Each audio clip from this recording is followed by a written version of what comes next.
Hello, everyone. It's Shane Conto, your Wasteland reviewer, and welcome to the Streaming Wasteland here on the SPDM Crew Podcasting Network. And this is my weekly show where each Friday I pick one streaming service and give you three previously released films for you to go check out. And hopefully, by the end of this episode, you have a nice full weekend worth of movies to go check out.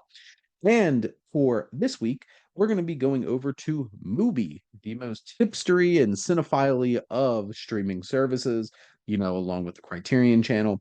But this service is a little bit different and does really focus on a lot more modern films. So I am playing around with my timeline. Usually I've been recommending films that are at least 10 years old, but I've shifted that to if it came out before COVID, as in before the 2020s, we're fair game. And we're still sticking with the fact that this is spooky season. It is October, and I'm going to be giving you some horror thriller type recommendations here.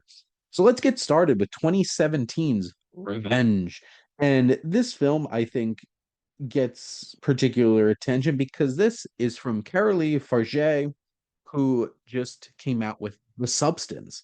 And this film focuses on Matilda Lutz's character, Jen, as never take your mistress on an annual guy's getaway, especially one devoted to hunting, a violent lesson for three wealthy married men.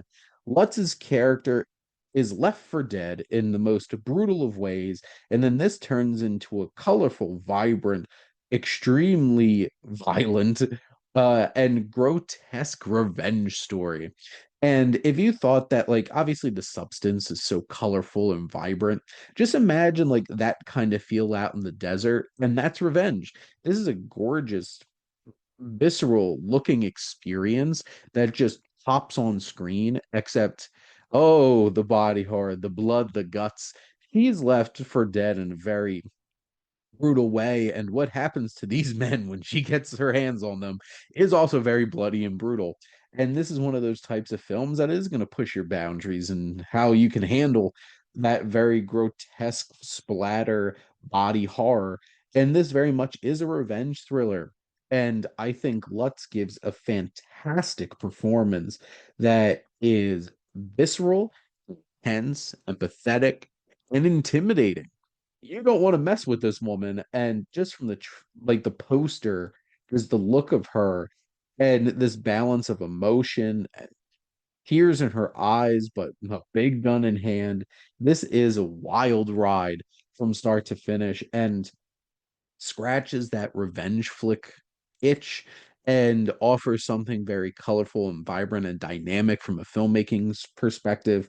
Farge really put it out there that, she was here to stay with this film, and then the substance obviously reinforced that. But if you love the substance and you want to check out Farge's other work, obviously check out Revenge. It is one that certainly has quite the impact.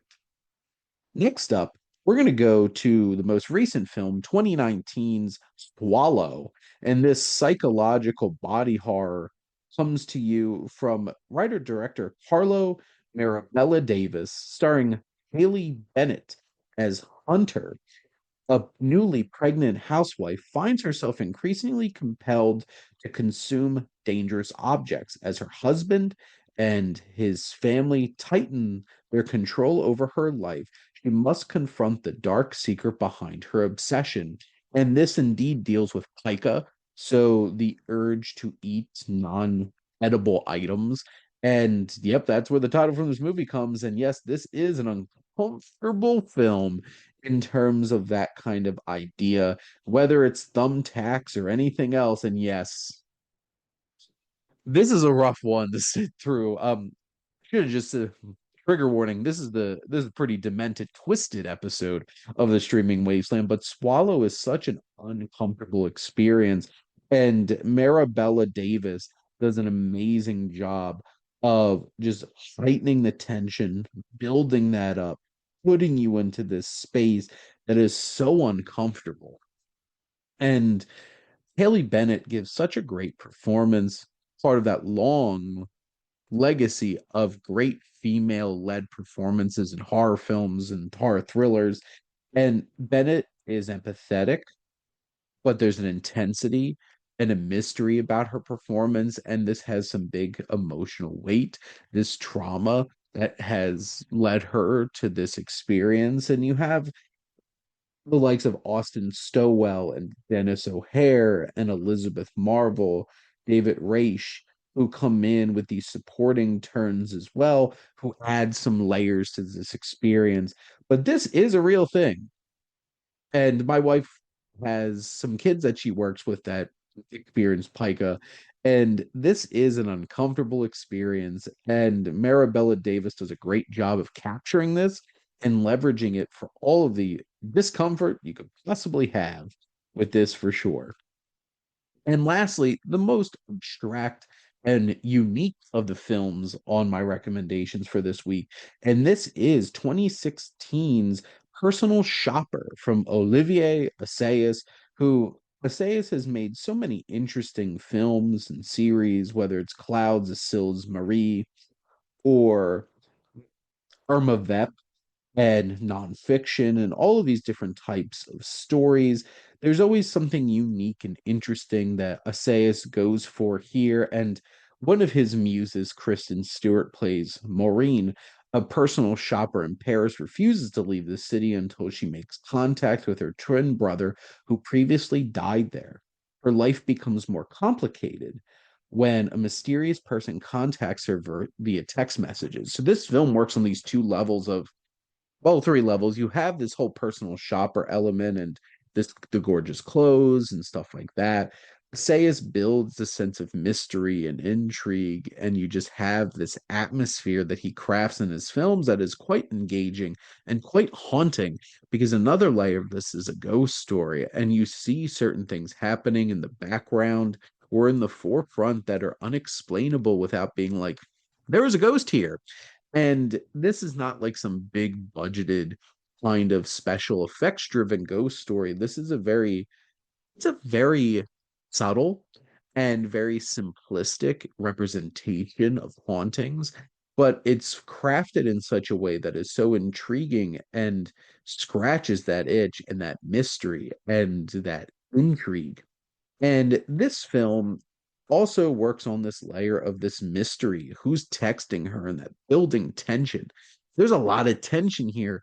Ghosts and stalkers and mysterious people and all of these things. And Kristen Stewart, this is one of those films that really started to show that she was way more than Bella from Twilight, and she deserved a lot more respect as an actor. And working with Assayas through a few projects, I think really reinforced her acting chops, and she does a great job here. This is not an easy film to process. This is not an easy film to recommend, despite the fact that I'm recommending it here. It is very artful and strange and abstract kind of experience that will make you think and make you try to process what exactly is going on. And I think that's what's so intriguing and interesting about this recommendation, filling out this very strange and unique trio of films. And honestly, that's Mubi in a nutshell. So if you're into Mubi and you have Mubi streaming service, you'd probably be interested in these films. But that's a wrap here on another episode of the Streaming Wasteland. But in summation, you're going to head over to Mubi and you're going to check out 2017's Revenge, 2019's Swallow, and 2016's Personal Shopper. A little bit newer, a little bit stranger, just in time for this spooky season. But make sure to like, comment, and share on this episode. What's your favorite revenge film?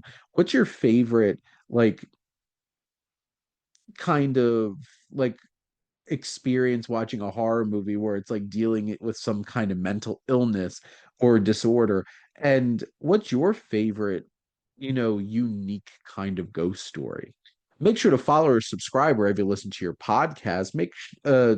If you are interested in becoming part of the crew here at the SPDM crew, head to our website. And if you want to become a guest on one of our shows or start your own podcast, otherwise, check out our wonderful group of shows and hosts. We have such a wide range of different interests for you to scratch, especially if you love movies. We certainly have a lot of those. And if you like our logo, check out HiFlyer Creative for all your digital marketing needs. But most importantly, thank you as always for tuning in and supporting the Streaming Wasteland here on the SPDM Crew Podcasting Network.